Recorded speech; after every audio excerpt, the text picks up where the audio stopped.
বিএনপির নির্বাচনী ইশতেহারে ঘোষিত ফ্যামিলি কার্ড কর্মসূচি দ্রুত ও পর্যায়ক্রমে সারা দেশে সম্প্রসারণের জন্য কার্যকর পরিকল্পনা ও বাস্তবায়ন কৌশল গ্রহণের নির্দেশ দিয়েছেন প্রধানমন্ত্রী তারেক রহমান। সোমবার ২০ জুলাই সচিবালয়ের মন্ত্রিপরিষদ বিভাগে অনুষ্ঠিত এক উচ্চ পর্যায়ের বৈঠকে তিনি এই নির্দেশনা দেন। বৈঠকে কর্মসূচির বর্তমান অগ্রগতি পর্যালোচনা করে ধাপে ধাপে দেশের সব অঞ্চলে এর বিস্তারের রূপরেখা উপস্থাপন করা হয়। ঘরে বা ইন্ডাস্ট্রিতে মেঘনা স্টার কেবলস, বিশুদ্ধ কপারের নিরাপদ কেবলস, আপনার নিরাপত্তার সঙ্গী। প্রধানমন্ত্রী বলেন, কর্মসূচির সফল বাস্তবায়নে তথ্য প্রযুক্তির সর্বোচ্চ ব্যবহার, বাস্তবসম্মত সময়সূচি এবং সংশ্লিষ্ট মন্ত্রণালয়গুলোর মধ্যে সমন্বয় নিশ্চিত করতে হবে।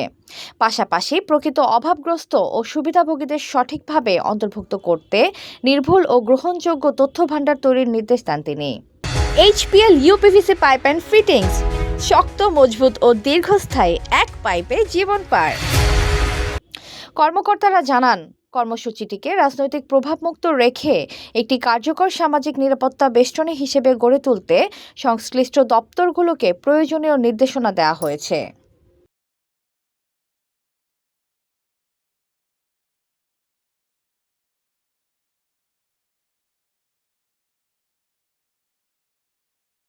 এতক্ষণ আপনাদের সাথে ছিলাম তামান্না ইসলাম তন্নি। প্রতিদিনের নিউজ আপডেট পেতে আমাদের সাথেই থাকুন।